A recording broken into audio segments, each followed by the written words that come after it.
Namaste, welcome everyone to this tea satsang. And it's, as many of you know, it is just the time I take to read some of the many letters that come to us over each day. And they are fresh for me, so I get a chance to feel them in the moment. And also to welcome again all the friends from coming through internet. And welcome again. Nice to see you again. And let's see how today go. Let's see how it is now. There's a few here. Okay. This one says, Dear Mooji, thank you for all your time. It fills me with gratitude to see the devotion you have to show us what you have discovered. My whole life I have been searching for the self in relationships. My last boyfriend broke up with me last February. I was so sad I didn't want to live anymore. I have been meditating for years and had glimpses of my true nature, of this that I am. Over the last months, your satsangs helped me to find my way back into the self. And now I am filled with so much joy because I realize that what I have been searching for was always here. It cannot come from outside, and it cannot go anywhere, and it can't be lost. There is a fire burning inside my chest, day and night. It burns away the last bits of this identity, the patterns, the addictions. I'm flowing over with love. Very nice. Thank you, and see you maybe in September. In deep gratitude and love, Danielle from Holland. Very beautiful, you see.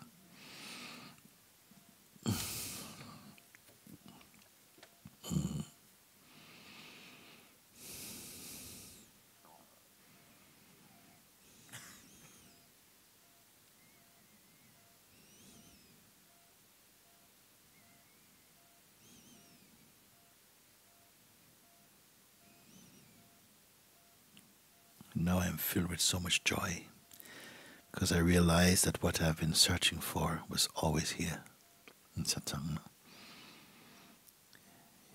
It cannot come from outside, and it cannot go anywhere, and it cannot be lost. What a beautiful discovery. There's a fire burning inside my heart day and night. It burns away the last bits of this identity. Who speaks like that? So often there's a fear to retain identity. The fear that if I lose identity, then everything is gone. I have no life left. These are the last cards the mind is playing quickly, furiously, to try and salvage some kind of existence for itself. The psychological mind I'm talking now. So it burns away the last bits of this identity, the patterns and addictions. I'm flowing over with love. Of course, only then you can feel this surging of love. Because you've reached now a bridge, you've crossed a bridge, you cannot go back anymore over this. You've burnt that bridge now. So in such a powerful insight, love is flowing uninterruptedly now, flowing. And this river will take you home. This river take you home. See? So good, so good, so good, so good.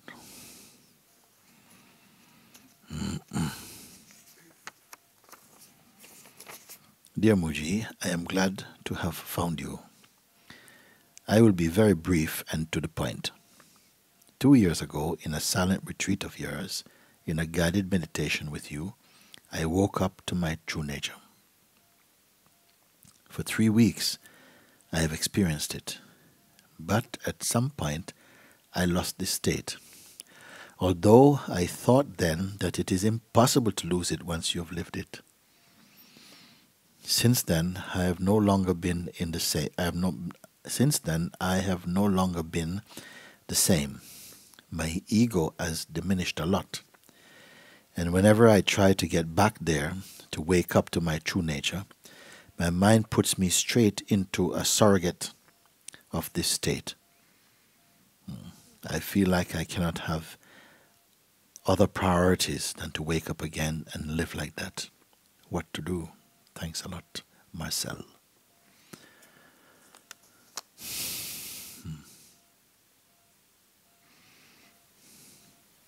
At some point I lost that state. Although I thought then that it was impossible to lose it once you live it. That was thought, impossible to lose it once you've lived it. What happened is not that you lost the state, you lost that, but you didn't lose you. You didn't lose the you that should be lost, in a way, that should be merged. That one came back to say, yes, we were having a good time and what looks gone. So it stayed as the one who experienced that. You see, it became a one. And that one means separation, you see. Such is the power of thought when you believe them. But something is in this still, you see. Because it took place. And whatever the mind may interpret, that has still taken place. And there's a profundity in that. It struck something. Now maybe some misinterpretation has to be corrected. We must correct the perception now. You see? Now, since then, I have no longer been the same. My ego has diminished a lot. So the power of the ego, this is weakened now. And whenever I try to get back there, to wake up to my true nature, my mind puts me straight into a surrogate of this state. The mind sort of like push you into another, redirect you into another channel. You're going to the door, it slips you around the corner, and look, you're into another state. But you are aware of this. Something is aware of this. But this awareness still is attached to some identities nearby. I feel like I cannot have other priorities than to wake up again and live like that. Yeah. Now it becomes a priority. For a long time we had many priorities. We wanted to be this, you want to be that, you want to go someplace, you want. But this, the power of this insight and this experience has burnt all the other priorities. Now the only priority left now is only to be here, only to be in this. So these are the kind of the birth pains to the realization of the self. Now this something won't go away. This pulsation the contractions have started. I cannot live, I cannot go back to being a person. Though my mind does still have a few tricks. But the tricks of the mind cannot overcome my determination or this fire that's burning there. The fire that's burning, the mind cannot put out this fire now. Isn't it?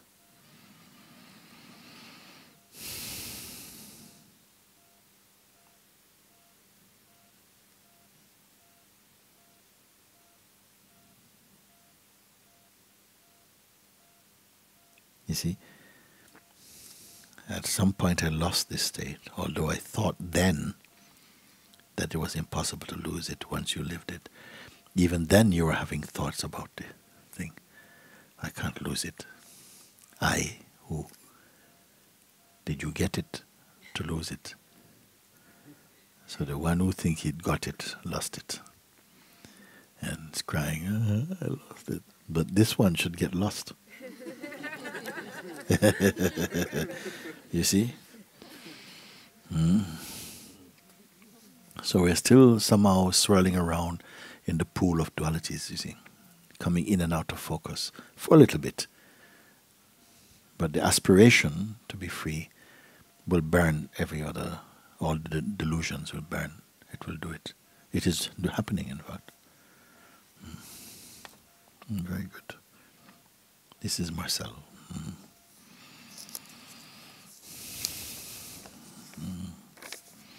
Dearest Mooji, I've been watching your videos and listening to Satsang for a while.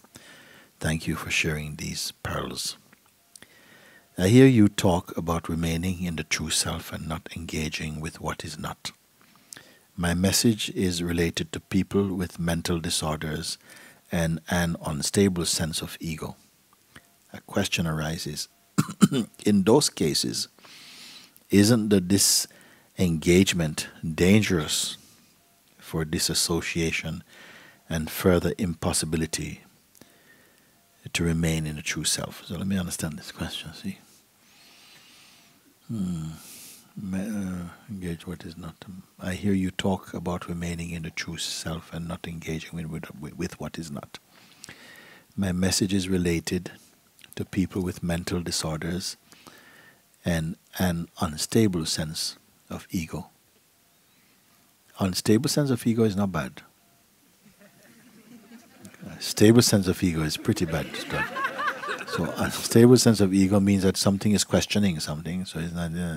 And our question arises: in those cases, meaning which one I don't know, isn't the disengagement dangerous for disassociation?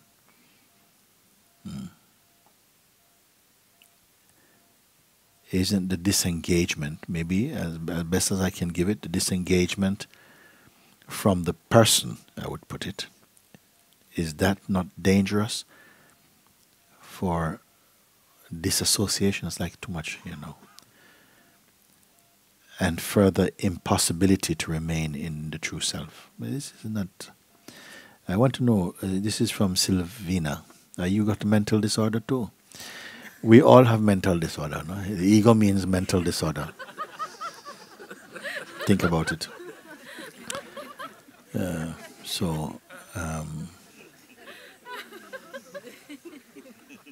Because in those cases, isn't the disengagement dangerous for disassociation? You see, that's mental for me. And further impossibility to remain in the true self. Actually, I have to say that there's nothing that can remain in the true self. You cannot remain anything. Everything. If you're a person, you cannot remain as anything. Always changing, always changing. So it is not like that. That a person, sometimes people think that the Buddha was a great meditator and all the time he was just meditating to stay in the self. You see, like this. It's not like that. Nobody can do it. Nobody can do it. If you are somebody, you cannot do it. You cannot stay in the self all the time. After 1 hour, you're exhausted. Oh my God, I can't stay in the self. You see? Yeah.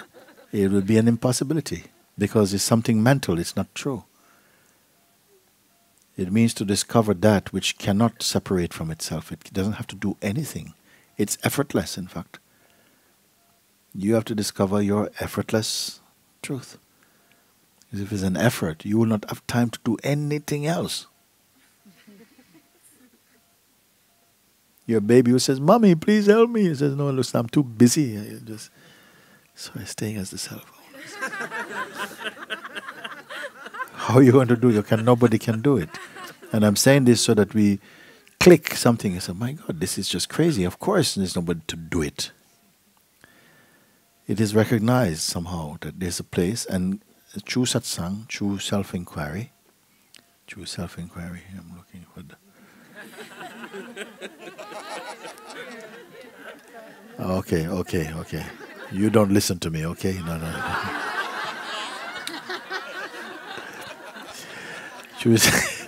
True self-inquiry, you come to see, okay, through looking, you come to see that, wait a minute, this is just another idea I have, another idea that I must do something to become something, and then after that I become something. You see, these are ideas, and you begin to, something is exposing all these ideas as completely unnecessary, baggage. It's like we are going to the beach. Everybody's taking their clothes off. You're putting on some spacesuit to go inside the room. No, you're putting on. So he says, no, relax and remove all this.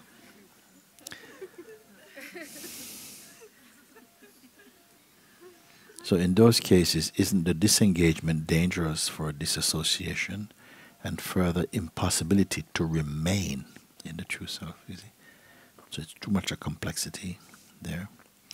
I'd be much grateful if you could speak about this, Sylvina. So it is not like that, Sylvina, not like that. Also, someone like me who came short attention span, how you can do it.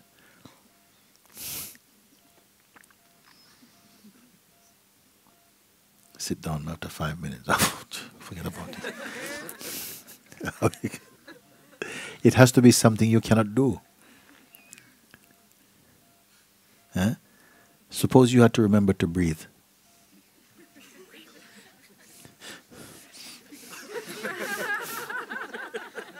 How many would still be here? Then you can't sleep. One eye open. How you do? So something has to be effortless. So in the same way, it has to be effortless that your existence is effortless.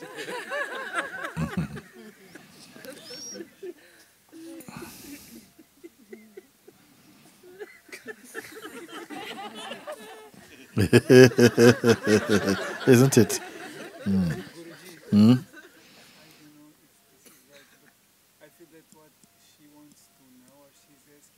Come please and speak for her. Help me.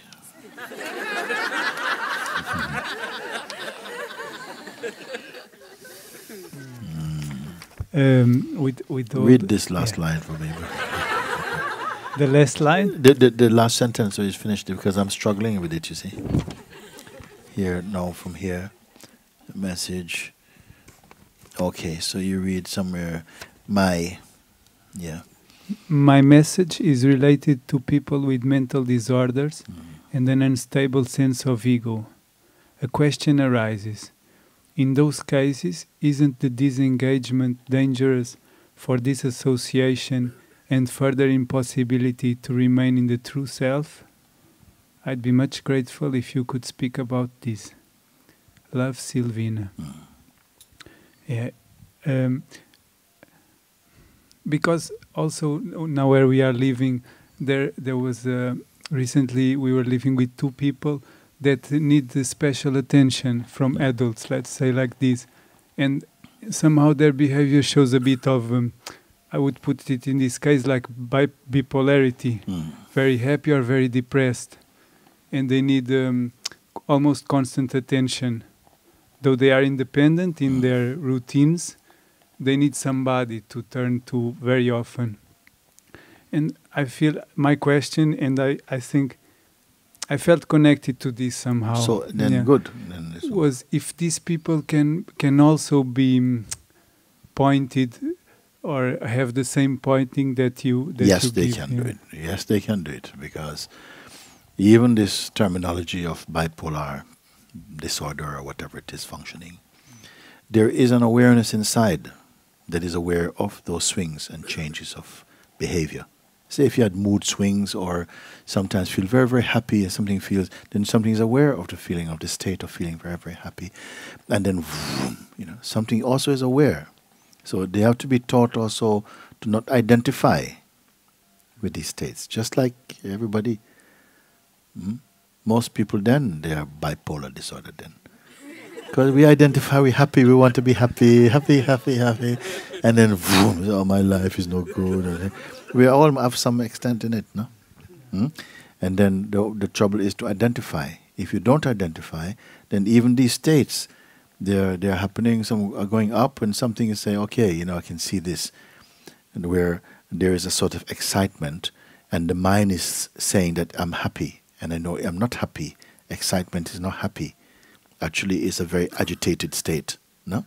But the mind is giving is happy.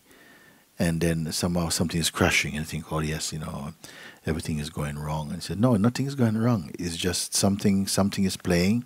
Some people call it some chemical imbalance. Another one will call it that, somehow, whatever, other names. There's so many other names you can give. But I point and say, but you are aware of this, no? Because I have met people, and they go through these very strong swings of identifying with some state. and we talk about it. And they told me, yeah, I know when it's coming. I know this state is coming. I can feel it, just like you feel a headache is coming. They say, I know this feeling is coming, and then it's here, and then sometimes they even tell you, look, I am not, I'm not this thing. When we were in Moscow one time, no, in Ukraine one time, no, I was having satsang there, and occasionally somebody in the audience, or one some other thing, crying, and then people were afraid. I tell them, bring them on the stage. Sometimes we have to carry them. They're like, carry on the stage, and very often I say, okay, they're shaking. I say, what's wrong with you? Nothing. Everybody, what? But this looks like a big something. What is wrong with you? Nothing. You see? How are you inside? Very peaceful, Mooji. Very peaceful. So you cannot read it like that, you see? They had the ability to pay attention to themselves and see this is just something happening. I don't know. Some of you remember these things? You are here? Some of you remember these things happening? Yes, and people, they say like this, my body is shaking a lot, but I am so happy. One girl, she come as well, she was, so what's happening? I'm free. I'm free. I'm free. Eh? So how are you going to tell like that? You think free, I'm free. No, I'm free, I am liberated. So if someone is able to observe your state and don't identify, you can say actually nothing's happening. Nothing. If you can pay attention, if you identify, then you think, oh my God, my world, oh no, I don't know, please, no, don't touch me. No. You see, that's identity. That's not the thing. The thing in itself is just the thing in itself. What causes trouble is when the tendency to interpret this behavior, comes and start to say, this means I'm having a terrible day. This means I'm not good enough. And then somehow reaction to that statement, then you start to feel this. I remember I told it before one time I was in Copenhagen. I was visiting one friend there. And she didn't tell me anything. She just says, please come. I went there. And she's living in one house with one man. She's taking care of him. And when I went there, she introduced him to me. And, nice to meet you. I don't remember his name. And it was his house, staying. And then what happened was he was in a wheelchair. And then sometimes she takes him into the room one morning and help him to move from the wheelchair onto the sofa. He's sitting there. And I came. Hello, how are you? I'm Mooji. How are you? Talking. So while she says, you want tea? Oh, yes, tea. You want some? Okay, we go in the kitchen. She's making inside. And the man is talking. So I hear you live in Brixton, So I said, yes, in Brixton. Have you been there? No, I think I came one place, maybe in London or something. And then he started to do this thing. And I think that was 19. So like this. I'm looking, and I pretend I don't see anything. So he's talking like this, And, so in Brixton, you have a family? Yes, I have 3 children. And like this is going and getting more and more until afterwards the legs start to go on.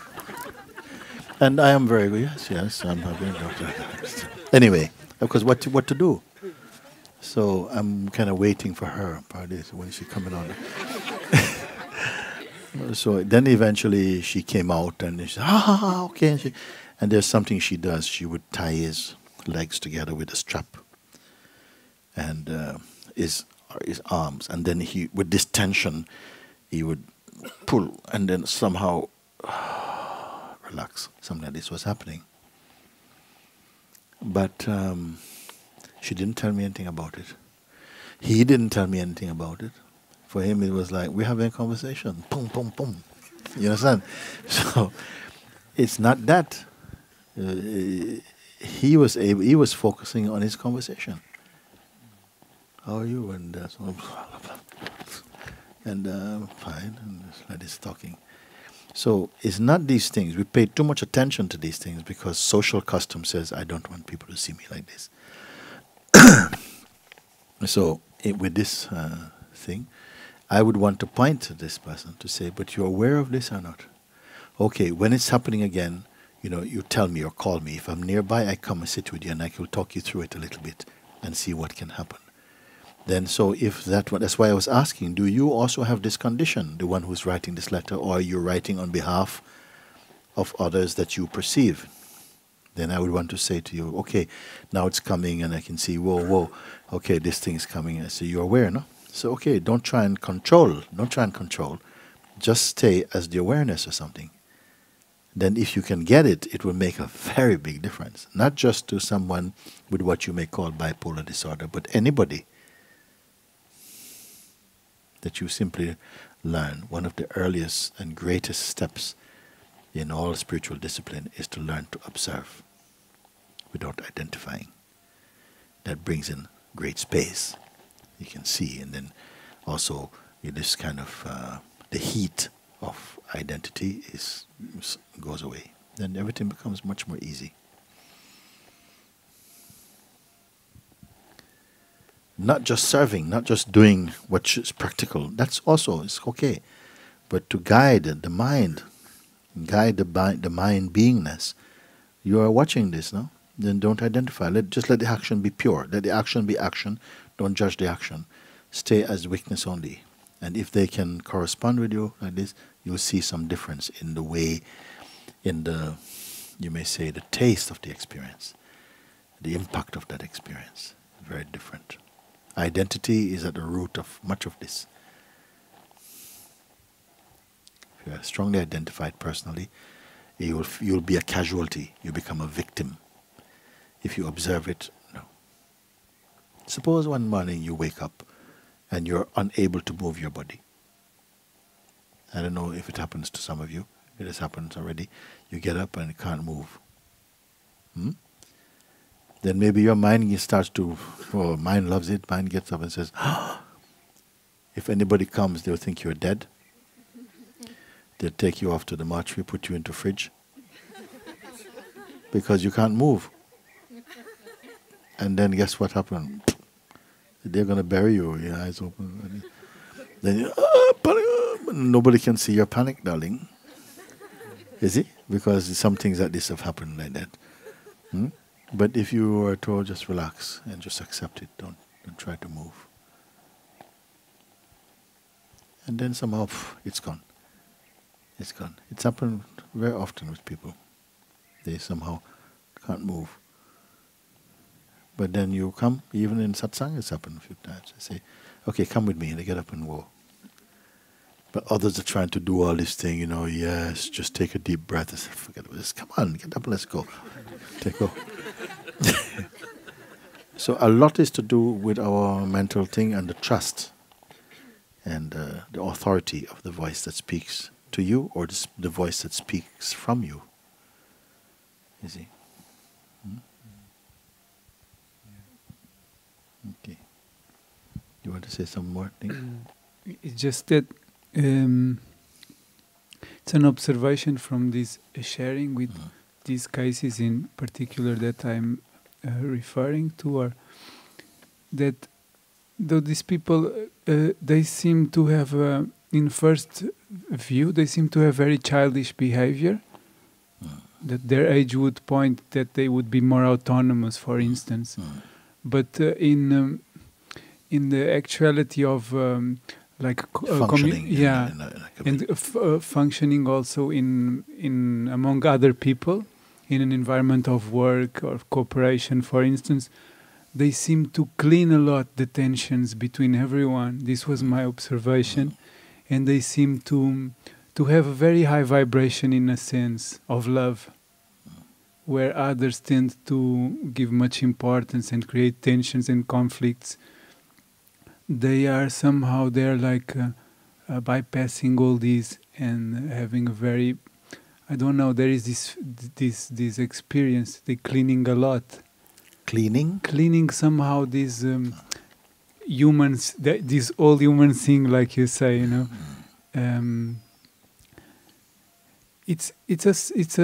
I don't really know much more about this, but it's like everybody's having an idea of they need attention, or these two are here, for instance, they need special attention. But what really happens is that it feels that they are much more open, and their innocence or something, I don't know, is causing that the environment is much more healthy between the rest of the people. This is so. I don't know. Something here is. When you move away, come off the grid of human, kind of conditioned behavior and so on, then a lot is offered through experience in life. People have another view, another perspective, or opens up for others, because then we are like in one river, and then somehow someone comes with a different flow, shakes up your world a little bit, but then somehow introduces another dimension that's much more powerful. But they sometimes also, they give something, take something as well. It takes a lot of energy also. So everyone, we are doing it. We are sort of energy exchanging somehow, you can put. Some people, they come with lots of, generally speaking, they come with some good gifts in the way that they move in life. But if you accept these gifts, they also take a lot of demand also. So nothing on this level is so totally, everything is somehow interacting and so on. Thank you very much. Very good, very good. Thank you too for coming and help to make it more clear for me what the point was. Thank you. Okay, very good. Thank you. Good, good. So this was letter from Sylvina. Thank you. Dearest Mooji, Namaste. I've been listening to you from past 2 months every day, and I sent a couple of questions in my previous emails a few weeks back, but I have my answers. Now I have nothing to ask. I just want to thank you from the bottom of my heart. I felt your presence from even so many miles. God within you is helping others like us to go back to our real home. Thank you, Father. Thank you so much. No name. I don't want to limit with the name. Very nice. Dear Mooji, I have been listening to your satsangs in the net for a few weeks now, and I am totally enjoying this newfound awareness. I particularly love it when I catch my mind red-handed. Every time I shine consciousness on it, I can see it stinking. Not thinking, stinking. Huh? What a liberating feeling to catch him, you see, and then find that I am not him. I catch him. No? One question for you. In this self-inquiry,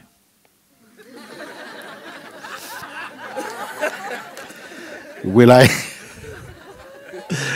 know when I have asked the last question? Is it? Yes. So, in this self-inquiry, will I know when I've asked the last question? You see, you won't even be concerned about that. Leave it all open. Don't say, I've asked my last question. Who are you to say that? You see? And then something springs. Sometimes don't feel that you are an expert on your own condition. Some more things come, some things come. Doesn't matter. Because if you feel I've asked my last question, and then they start coming up, then you think, oh no, I really thought I went there and I'd done that. Why am I going backwards again? And all of this. See? So better you say, I'm still waiting for my next question. Where is it? Where's my next question? You see? So, in this self-inquiry, will I know when I've asked the last question? When such a question is really dealt with, then somehow the climate that remains, you're not even thinking about questions or answers anymore. That's somehow we don't know. We don't know who will be wondering that anymore. Much love, Kim Sagadeva. P.S. Putting it out in the universe that I will be able to attend one of your satsang real soon. Very nice. Hello, my name is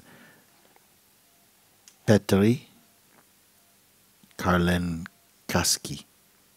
Karlenkaski. Petri Karlenkaski. I'm going to be attending the next retreat that is coming up in Zimar in September.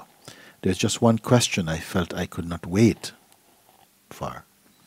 It concerns my mother who has been very unconscious her whole life, therefore gotten addicted on many substances starting from alcohol and is now on strong medication. She is very desperate and 15 years ago tried to end her life by her own hands and was very near to doing so again just days before I wrote this message.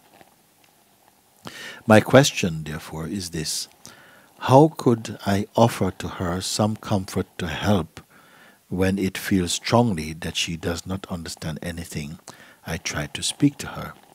I brought her a couple of books that I'd hoped could have opened her mind even a little bit to some higher understanding, but she's really not receiving anything deeply in her. Being so obsessed by this very heavy energy that keeps her occupied in her thoughts, and she doesn't seem to have any space in between her essence and her body-mind. What should I do when I feel so very helpless? I don't feel like giving up on her, and she also depends on me and my opinions of life, so I don't feel right by just giving up on her and not offering some kind of help when she so obviously wants and needs it. Thank you. Regards, Petri Karlenskaski.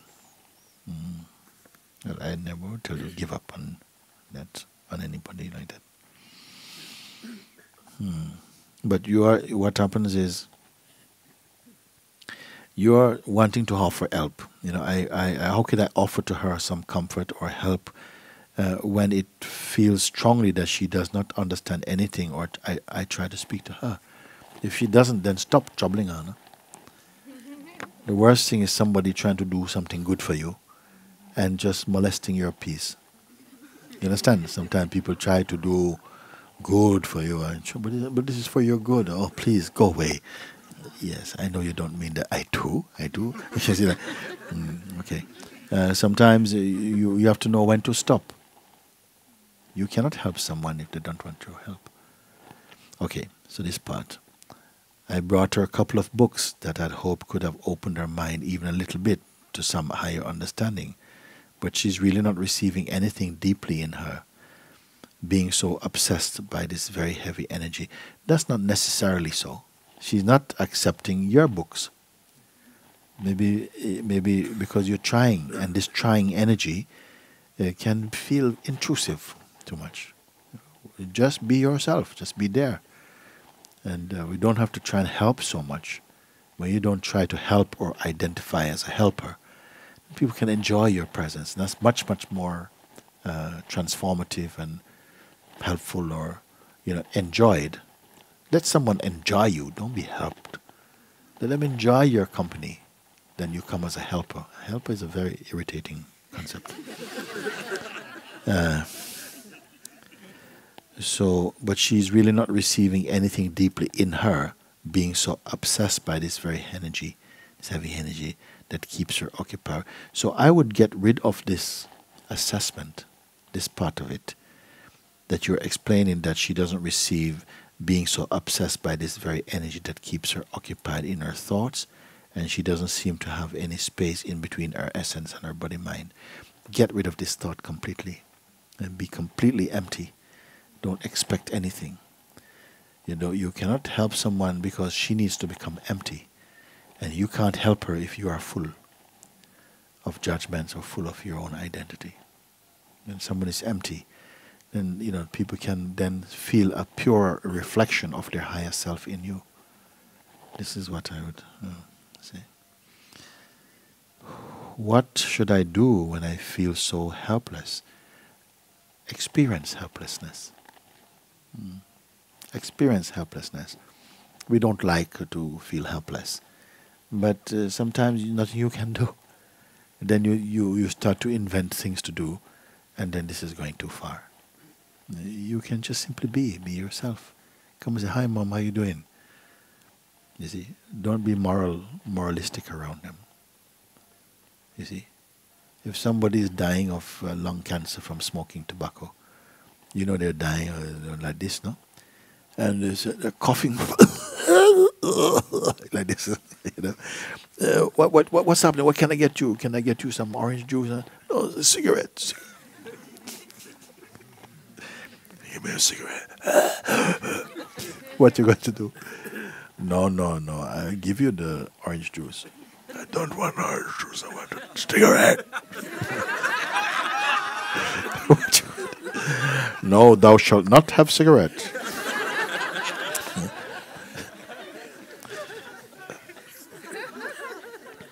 Life plays like that. I don't feel like giving up on her. You don't have to. Give up on you. It's good. On you in the form of the one who needs to be doing so much. And it may sound hard thing to say, but there's a truth in it, you see. To try, and because you can't get rid of your own restlessness because you don't like to feel helpless. You want to help. But maybe that's not the help she will want. Or see, maybe in someone else's presence, she probably is a lot better. Because maybe they cheer her up or something like that, and just say, "Hey, what's happening?" And so I understand this. Sometimes the daughter, the relationship or whatever, you want to help. You love your family. You love this person. You want to help, but you really need to be careful. Sometimes it's better that you're just natural. And when you're natural and you allow the person space to just be how they need to be, you may find that something surprise you in them. They may come and say, you know this book you were reading the other day, what is that? So what book? Oh no, it's something about whatever. Oh, okay. Where did you get that? Oh, a friend gave it to me. I said, oh, okay, yeah. And you still don't get that they're asking you, but you can wait. Then, oh, can I take a look at it? Yeah, this is here. Like this. Can happen like that sometimes. I've seen it, like that. If you try to help, then they see you coming and they say to someone, here comes that bugger again.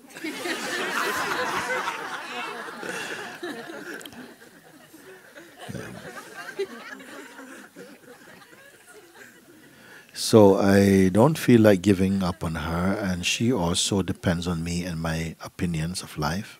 So I don't feel right by just giving up on her and not offering some kind of help when she so obviously wants and needs it.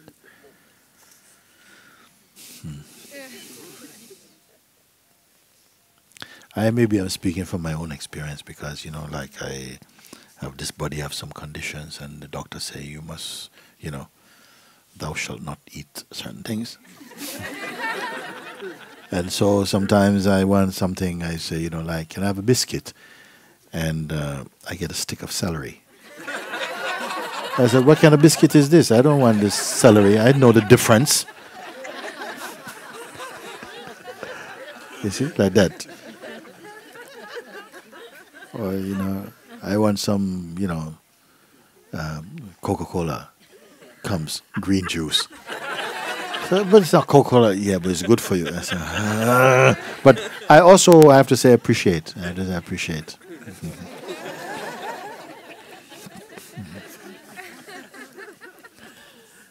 Dear Mooji, lately I seem to feel very little, almost nothing.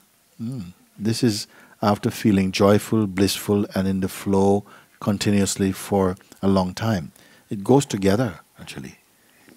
You see, this feeling joyful and blissful and the flow, and then after, nothing. They go together, it's fine.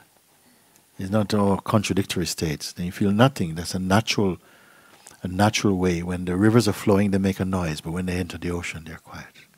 They lose their name. I seem to have very little compassion or empathy for others' dramas. Of course, you should not have too much empathy.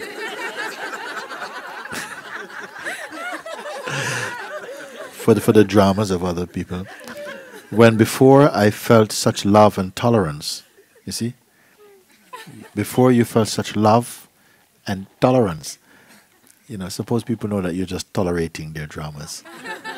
They actually think that you're enjoying, but you're tolerating the drama. And oh my God.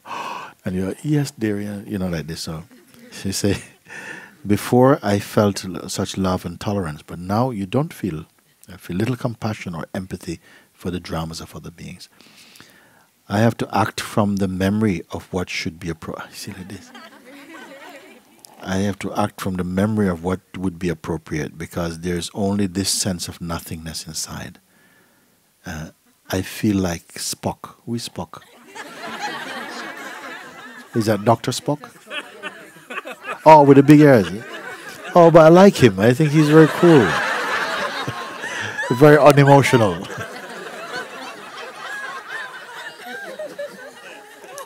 When everybody is, oh, and he says, you're simply tired.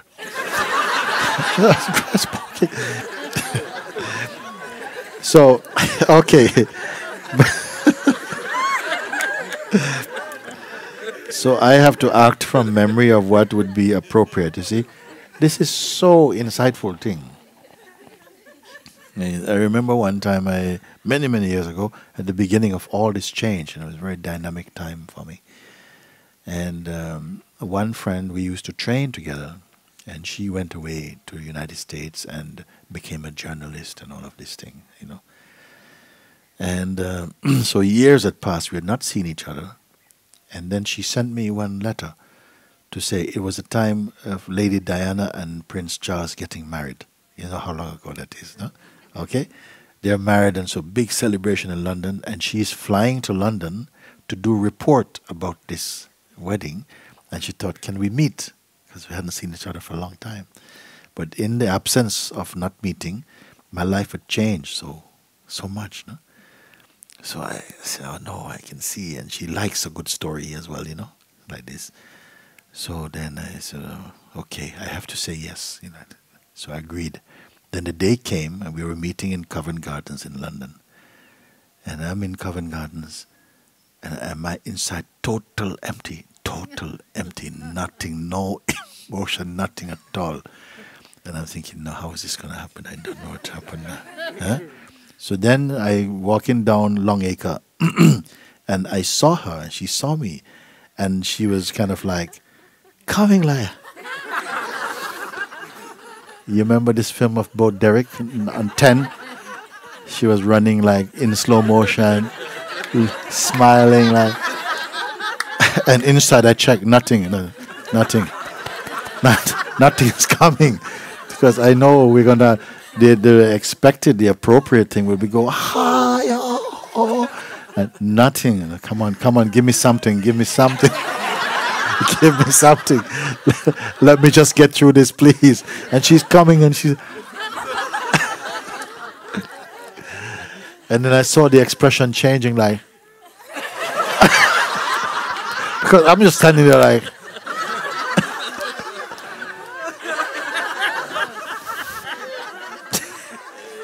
I could not fake it. I was trying to, like... I was so exhausted. Then she caught up with me, and she says, are you okay?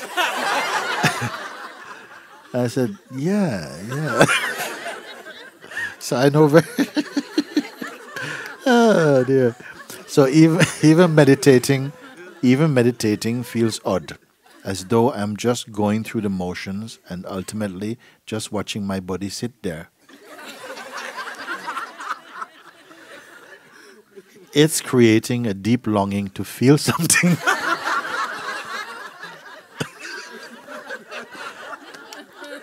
like I want to jump back in to immerse myself in something that would catch me up and take me over completely. Yeah, like mood or something. So far, I am just observing this desire, but it is difficult not to act on it. Or not to act on the desire. Or I see to want to be, not to welcome, to be like how the whole person would be, and to be exciting and so I'm surprised. Not that I truly have the choice. This is mapless territory for me. What is the best way forward? No forward. In gratitude, Tara from Alberta, Canada. Yes. You have to go further north Canada till you get to the place nobody lived there, and then you. What is happening here? What I want to say seriously now is that for a while it will feel like that. That almost a little bit remorse, like how can I relate? I can't relate to people in the old way. And where is the future? Where is my life? How can How can I live like this? Because the stories that the people I know speak, my family even, is boring. Let's just talk about shopping and things, and I feel nothing at all. Then who am I going to correspond with in the life? You see? So then I start to imagine what you're going to do then. What will you do? You have to buy a goldfish and talk to goldfish or something. You don't know what you're going to do. But good news, this also pass, no problem. You see, these doubts will come. Maybe I will not be ever be employable again, because who wants to employ somebody who's empty, basically, and who wants to get married to Mr. Empty or Miss Empty, Tara, Miss Empty. So the mind is trying everything, is trying all the aces now to try and catch, but somehow a deeper trust should be there. That just say, no, it's okay, it's okay. This is what's playing at the moment. And don't go into that place. Just stay in your neutrality. This is beautiful. It's beautiful. In fact, this letter should be a very happy letter. You see? Because you've said nothing there which I see problem. Even the people coming and they're telling you their dramas and you don't feel anything about it. And then what are you afraid of? That they'll go, oh, you're so boring. You say, actually, yes, I must be very boring. You know? Mm.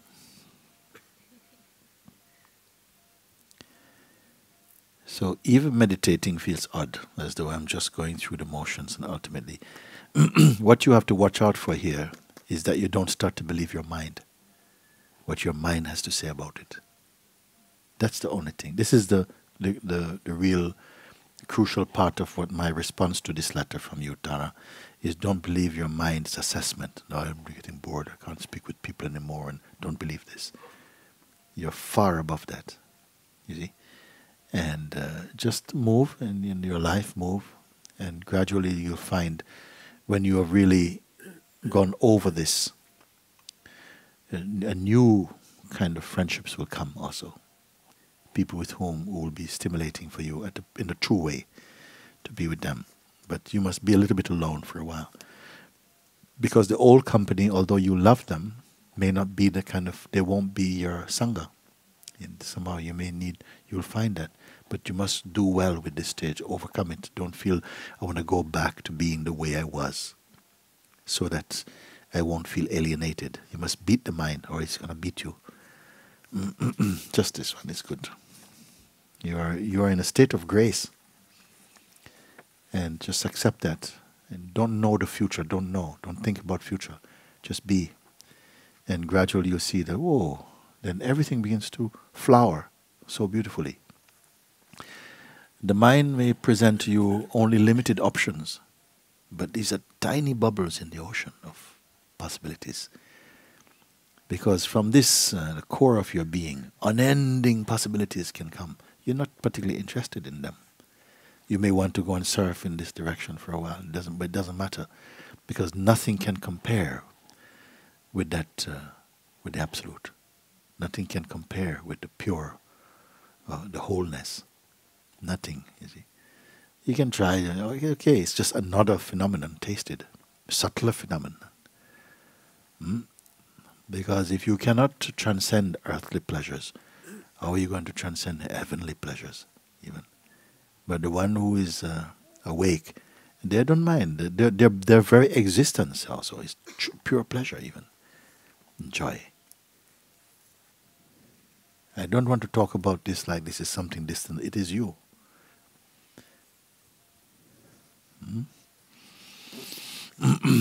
Dear Mooji, I've recently discovered your videos on the internet. for as far as I can remember, have been always been very present in this current, ever-changing moment. I am not without any wrong identifications, but they don't drag me along quite easily either. Your videos somehow describe or put into words my own experience of how my life is unfolding in my presence by itself. At the same time, it is easy for me to see that your presence is somehow different from mine, maybe more profound. Although I was raised in a very conservative Christian way, I was born with this great faith that no matter what would happen, life itself would take me home. In fact, this faith in life made me break up with my more conservative background because the Christian forms distracted me from the potential sacred act of living itself. Now, because I recognize your strong radiating, most inner truth, my faith in life is somehow challenged. You show me that witnessing truth and nothing but the truth is very much possible in this life. I don't have to wait for death to rest in the truth. Although this writing is mostly some kind of testimonial, a question remains. Is trusting the miraculous life to guide me home the best path available? Or should I somehow marry my temporary form in order to allow life to flow? So, should I somehow marry my temporary form in order to allow life to flow? I want to radiate the light of truth like you. Lots of love, Jan.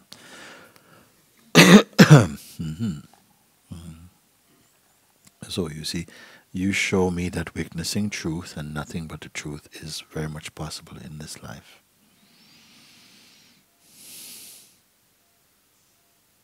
I don't feel I am witnessing the truth.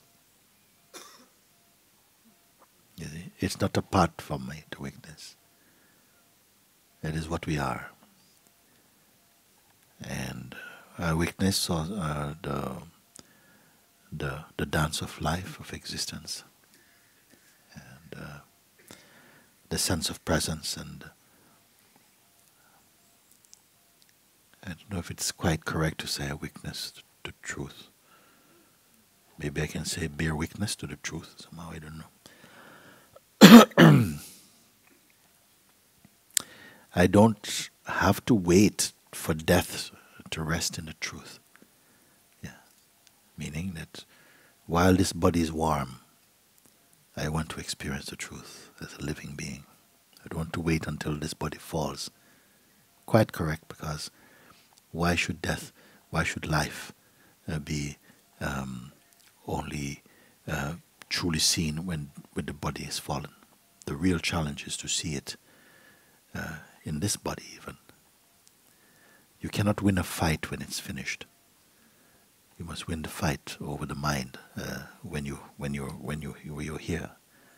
Also, it is good. Doesn't matter. After is also great, super great. Although this writing is mostly some kind of testimonial, a question remains: is trusting the miraculous life to guide me home the best path available? Trusting in the miraculous life, trusting in God, trusting in the existence, really, meaning to offer yourself up, not to trust in some mental kind of like, as an idea, a concept of surrender or something like that. One must be genuine. You offer your life up, all that you consider to be you or yours, and you say, as I am, whatever, yes, merge me in you, replace me with you, rid me of ego and merge my mind in you, like this. And somehow this is alive for you. It's alive. Then something must move in you. You see, you come to recognize that somehow your life is becoming more intuitive, spontaneous. You see, and still, silence. All this thing must move in you. You see. So, is trusting the miraculous life to guide me home the best path available? Don't know this in your head. Don't know this. Just come to life wherever you are, in whatever situation. Just come to life and say yes. Yes. You don't have to spell it out. It knows. It put the yes in you. Come like this. Come like this moment is your last moments. Your last life, your last hour, your last minutes. Come to life like this.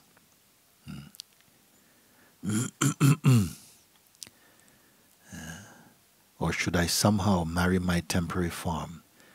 Marry my temporary form in order to allow life to flow. I don't know what you mean by marry your temporary form, meaning to cling to that or something.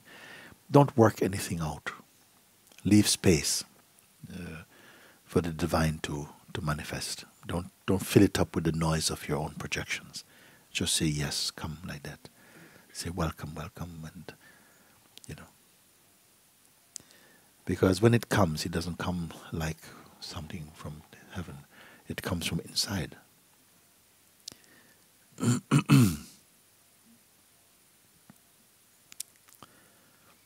I want to radiate the light of truth like you.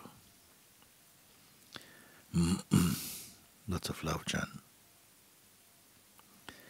It somehow takes over something inside, and it makes only this becomes important. Everything else seems secondary or is not important. Which is for me is beautiful, no? Because there is no anything else. There's not anything. It is all of this. Very good, Chan. I'm very happy for you, and you stay like that. Like I say, just offer your life to life, to God, to truth, to self-discovery, and keep quiet. Be like a space that is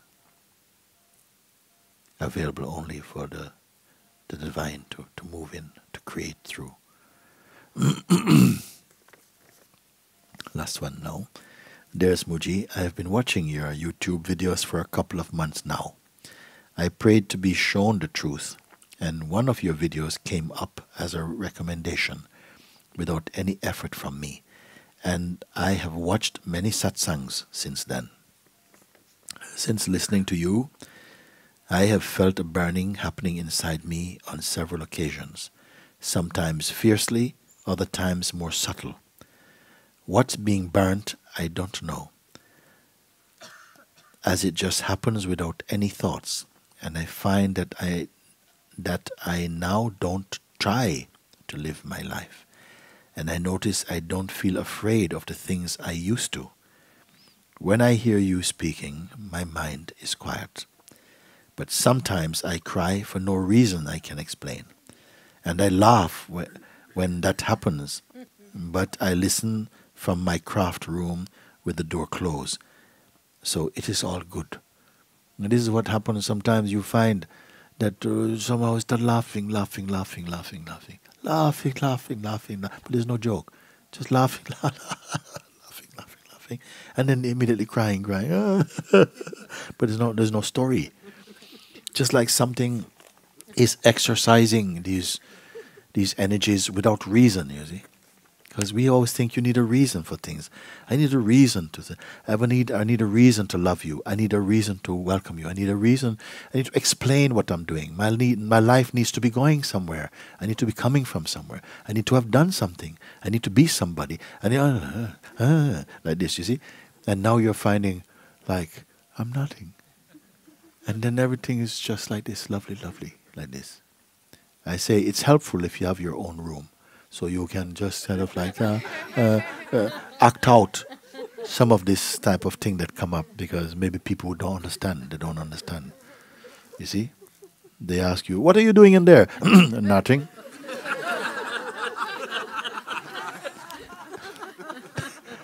You see?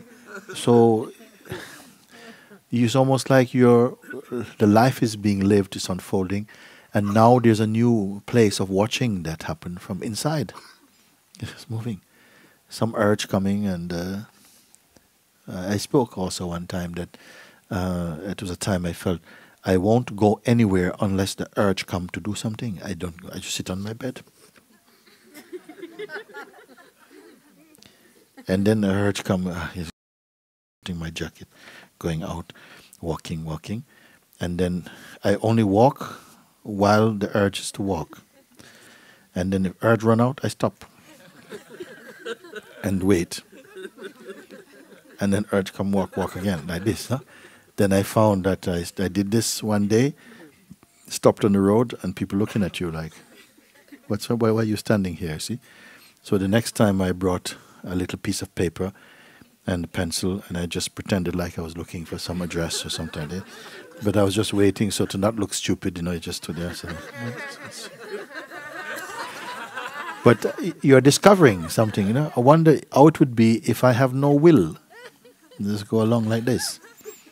So all these things you are discovering, and you're like a child again in this old body, but a child again, something fresh, learning.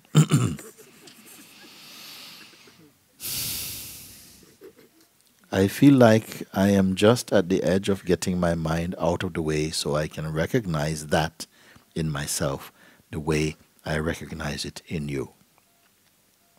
I feel a sense of no time and no distance between us. When you look briefly into the camera, and I feel a powerful Namasté happening that bridges that imaginary gap, even if the video is an old one.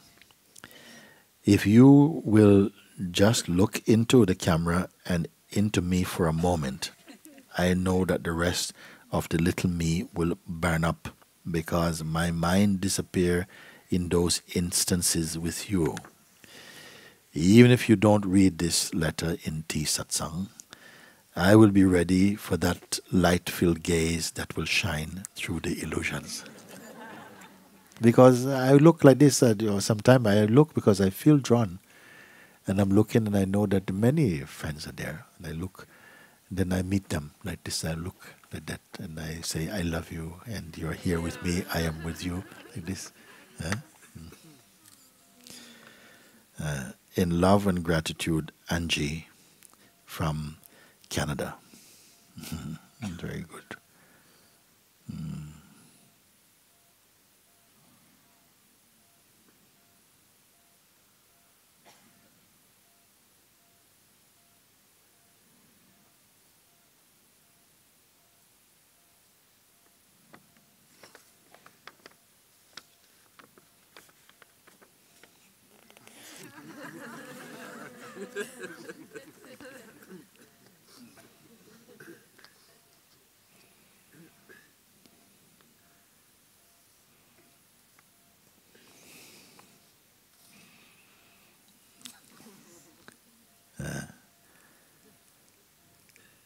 Too much love. Too much love, too much joy, too much peace, too much space.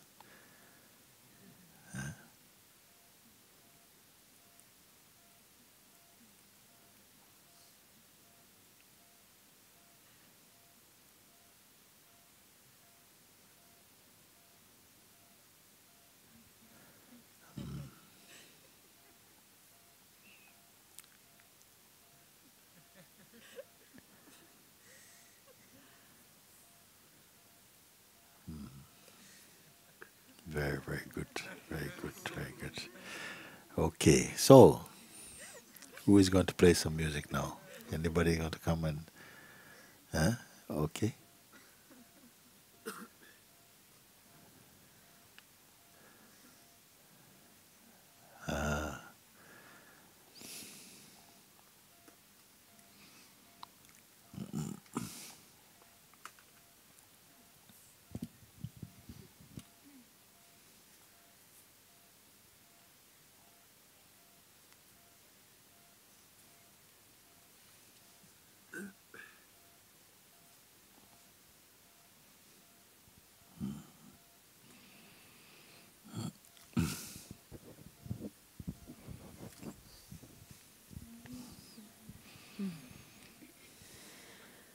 Meet me in our Sahaja.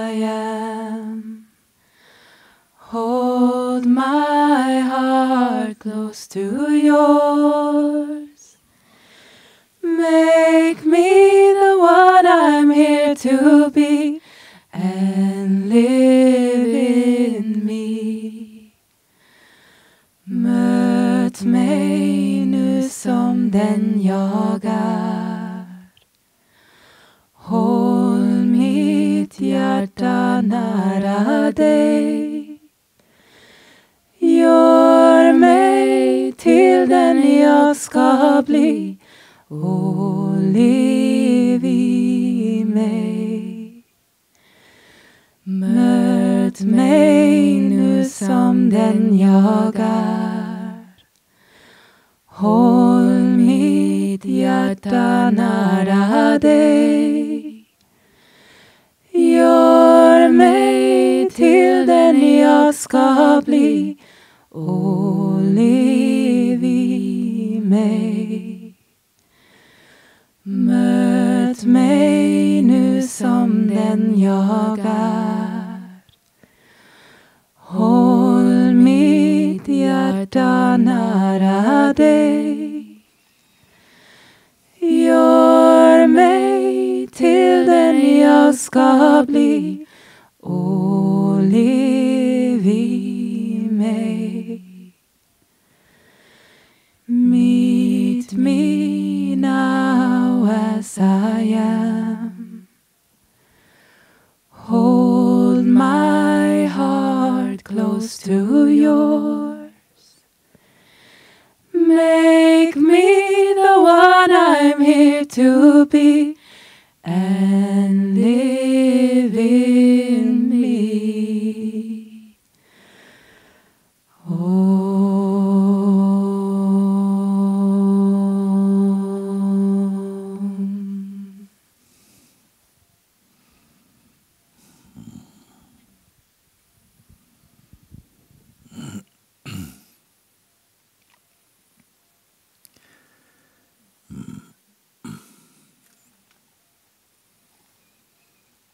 Very good. May all who come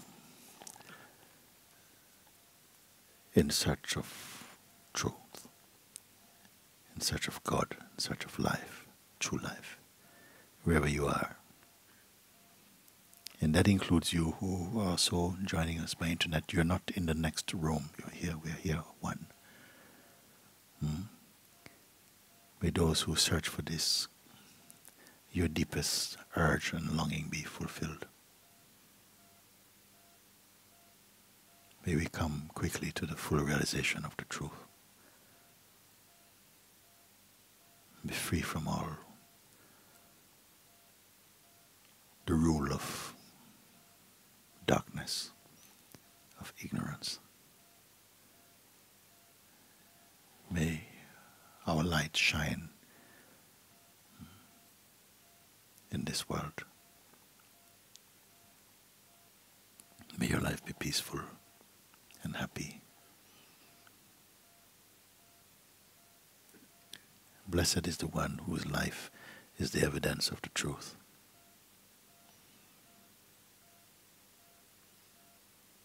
And may all who meet you on the way